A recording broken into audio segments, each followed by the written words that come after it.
congratulations on being named an Academic All-American. Thank you. 33 people in all Division II get named Academic All-American, so pretty prestigious group that you're in.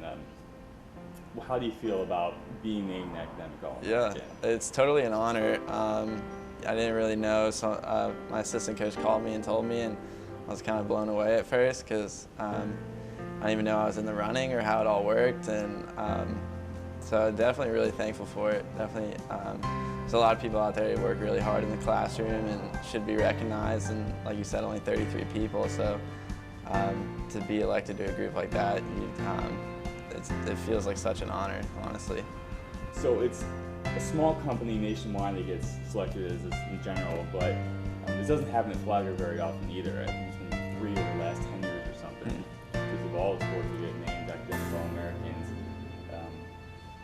It's hard enough to do one thing really well, but to do 2 things, let alone really well, it's almost impossible. How are you able to do 2 things so well and balance them out over the course of a year? Yeah, I think it's just taking it simple, honestly, and not overthinking a lot of it. Keeping baseball on the baseball field in school, in the area it needs to be at, but really just balancing life, not getting too worried about.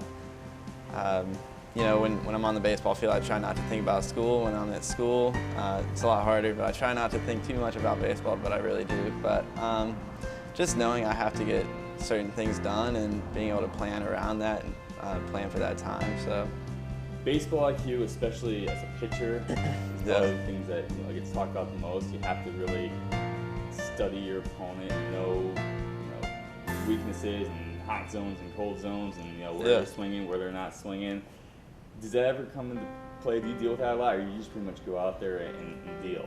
I used to just kind of not really try and think about that because then I'd get into overthinking it. So, but this year I would go into their stats about a week before I pitch against them, study the hitters, know kind of their tendencies, talk about it with my pitching coach.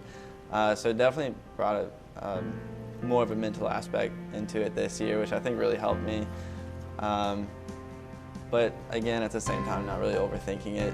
Just knowing, hey, they're a college kid like me. Like, they might be a really good hitter, but they're human. They mess up. I'm human. I mess up. And at the end of the day, I think if you prepare, but not just stress yourself out over it, more often than not, it will work out. All right. So this year you were 7-1 win-loss total, 90 Ks. Which was ranked second on the team, win-loss total ranked first, 69 points when he pitched, second on the team, the opponent's batting average 240, and that also ranked second on the team. Were you aware of those numbers all season long, or just kind of? I actually don't look at my statistics throughout the season. It was a new thing I started this past summer. I used to look at my statistics just day in, day out, and I used to kind of define myself as a baseball player and as a person by them. So if they were good, I thought I was good, and then if they were bad, I felt, like I was kind of a bad person, as dumb as that sounds. So this year I really just try to take it day by day and just know, like, if I had a bad game, that doesn't really affect who I am as a person, and it just means to work harder, and that team showed me something I can get better at. If I win, there's still stuff I can get better at, so not really looking at numbers as it defining me, so I wasn't really aware of my statistics, honestly, until the end. Well, the statistics were very good. Was there a particular game or moment that stood out to you this year more than any other? Yeah, the statistics were good, which is funny because I started out, like, I don't know the numbers, but like 0-1, like really bad first few starts. And I remember there was one game we were going into it, we had changed my mechanics, and at the beginning of the game, my pitching coach was like, just kind of forget everything I've told you and just go back to what makes you comfortable and what you feel good doing.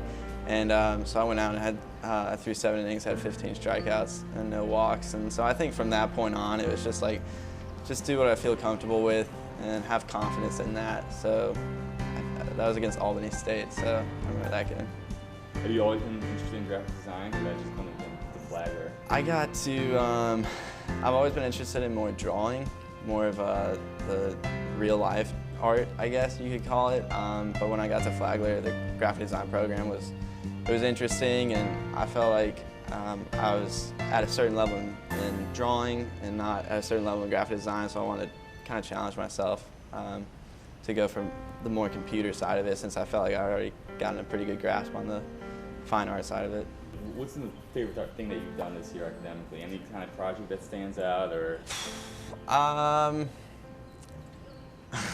We had to design apps this year in one of my classes as a graphic design major, and I thought that was really cool, studying a people group and studying basically a target audience and trying to put yourself in their perspective of what they're looking for and what they want in an app, and then trying to design it around them. And I thought that was really interesting because you can kind of compare it to baseball, where you kind of have to put yourself in the batter's eye, be like, what am I looking for as a batter, and then react to that as a pitcher and throw something else. And kind of as a graphic designer, being like, okay, they want this, so I have to supply this for them while still making it look good. So I thought that was kind of cool.